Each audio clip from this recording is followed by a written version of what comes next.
Should you want to do a full season of IndyCar on a simulator on period-correct tracks against period-correct cars and drivers, IndyCar Racing 2 has been your best option. IndyCar Racing 2 has been your only option for the last 30 years. But is it great because it's actually good or because it's the only one? I've been playing it a lot for a few years now, and honestly I've really struggled to actually enjoy it. So why is it then? And what is it that just happened to the game which got me to change my mind? Oh, the sense of speed! The sense of speed is phenomenal!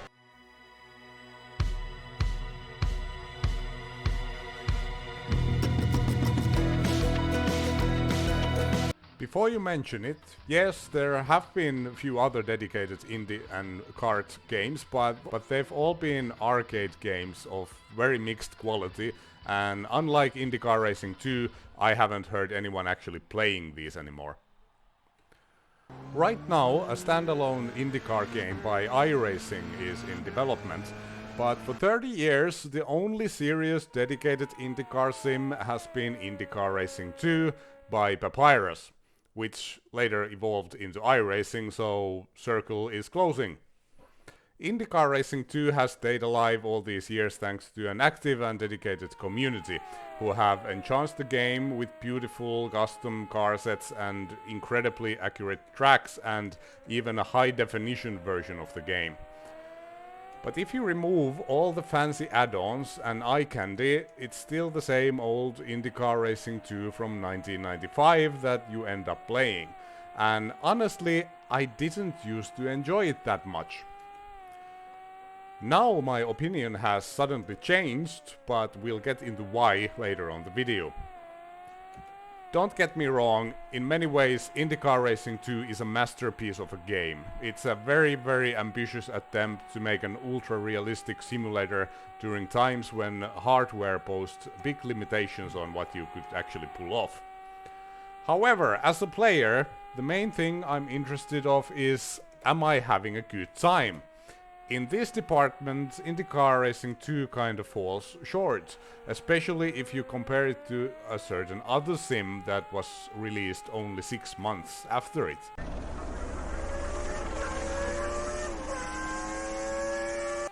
Why do I feel like this? Well, there are two reasons: racing and driving. So let's take a look at the racing part first.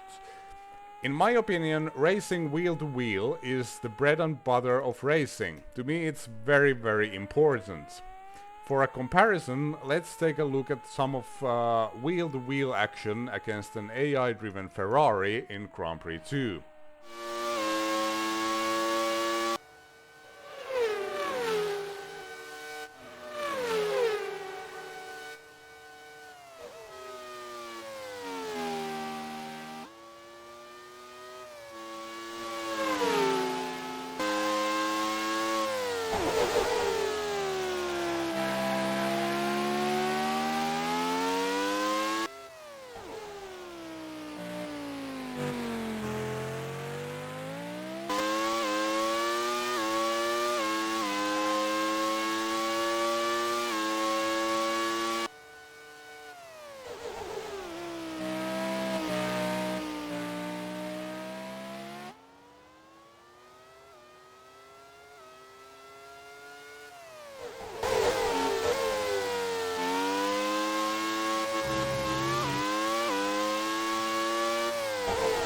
Unfortunately, in IndyCar Racing 2 you'll never get this kind of dynamic racing, where the AI actually fights you back, hard but fair.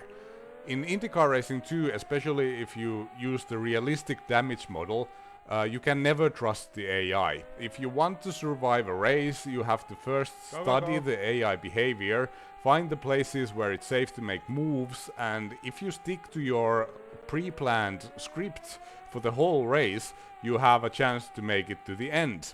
Especially on road courses, the AI never even tries to overtake you, so it doesn't really feel like real racing.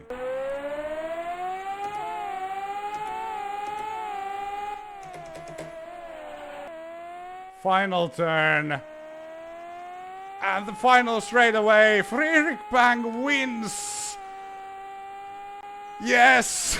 To be fair to IndyCar Racing 2, Grand Prix 2 and the sequels are still the pinnacle of AI racing even to this day.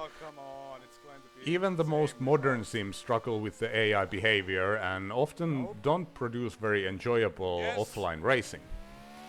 We got past. That was nice, but now he's going to pass us back.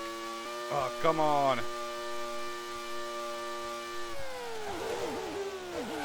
He's still beside us. What modern sims obviously do well is the driving. Have you ever hopped into a simulated race car and had this one more lap kind of feel where it's so much fun it's very hard to stop driving? Well, have you had this feel in IndyCar Racing 2? Tell me in the comments if you have, because honestly I have to say I haven't. The physics are of course very advanced for their time. You have almost all the setup options you could imagine. Weight transfer, tire models, all modeled with great accuracy. It's just that I don't buy the driving model. In my opinion, it's not believable. I'll again compare it to Grand Prix 2 because it's from the same era. It's not perfect either, but at least when you drive it, it's instantly clear that you're driving a very, very, very angry and aggressive open-wheel race car, and if you, for 1 second, forget to respect it, it'll bite you in the ass with no mercy. And there we go. Okay, that I couldn't fix. Compared to this, IndyCar Racing 2 feels like a tame cow. It feels like a heavy muscle car with ABS and traction control, and it's funny because in real life a 1995 IndyCar had a pretty much identical power to weight ratio to Formula 1. But a lower downforce efficiency, so it should actually be insane to drive. IndyCar Racing 2 is built on the same physics engine with the early NASCAR games, so I wonder if it inherits a bit too much of the NASCAR characteristics. Frankly speaking, I find the driving model a bit boring. It doesn't hook you into hotlapping sessions just for the fun of it. It's more like you practice the minimum that's needed and then go do the race. What this game does well are the full distance races with the strategy aspect. I've been defeated by the AI in strategy more than once. They do a very good job at it, and it's awesome to witness how the race unfolds in front of your eyes. However, until now, just the strategy side of things working hasn't been enough. I've been doing a hardcore season in IndyCar Racing 2 on this channel, and I had already decided that once it's completed, I won't return to IndyCar Racing 2 anymore. But then this happened.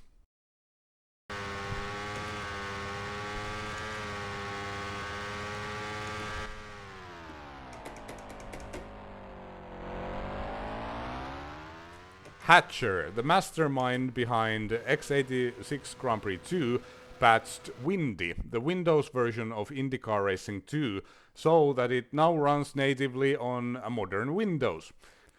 This removes the need to fiddle with DOSBox and most importantly gets rid of the steering lag caused by the DOS emulation, making the steering way more precise and responsive, plus more enjoyable. A force feedback app by Jake from GPLaps. I already praised this on another video, but since that Jake has updated his app to support Windy. Now we have no steering lag plus the force feedback. And last but not least, Hatcher added a widescreen support that goes up to 24:9 ultra-wide. Better situational awareness, better sense of speed makes a huge difference. I put these three things together and went for a test drive, and this happened. Oh, the sense of speed! The sense of speed is phenomenal. It is absolutely phenomenal. You can instantly like notice the difference with the ultra-wide aspect ratio. It's brings the game to a completely new level, and together with windy and no input lag whatsoever, and Jake's force feedback mode, like for the first time ever, I have gone into a hot lapping mode in IndyCar Racing 2, where I'm actually enjoying myself just driving around the track as fast as I can. Like, that's the first time ever that it's happened during my time in IndyCar Racing 2, and it just goes to tell that, like, these improvements really they take the game into a new level. Oh dear. Well,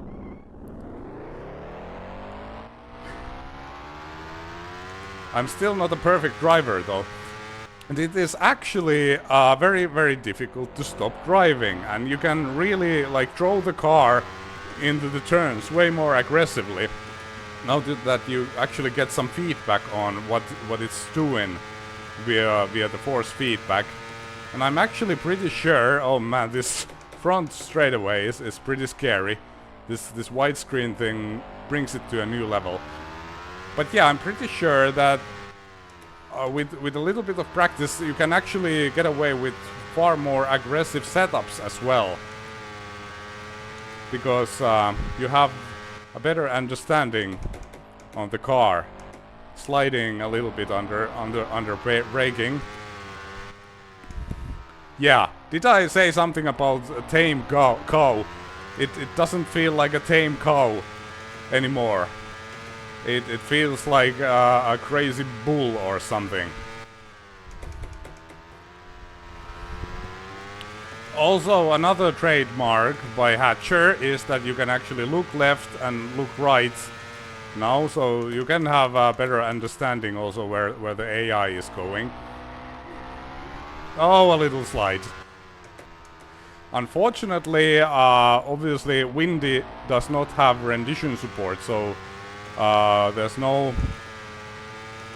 in my understanding, it's not possible to bring the HD graphics into the Windy version. But personally, I would rather drive the game like this, because it's just the input lag. Now that I have my like DOS rig, and I've tried this with in pure DOS and also in Windy, where you have better and more direct control supports. Yeah, I don't know if I can live with the input lag anymore. But yeah, totally new game. I will shut up now and do a quick hot lap, so let's just enjoy it together.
After all these improvements, it's quite clear that the game is now on a completely different level, and I could now actually imagine myself playing it in the future, even after my hardcore season ends.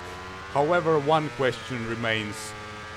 After all these improvements, is IndyCar Racing 2 now better than Grand Prix 2? No!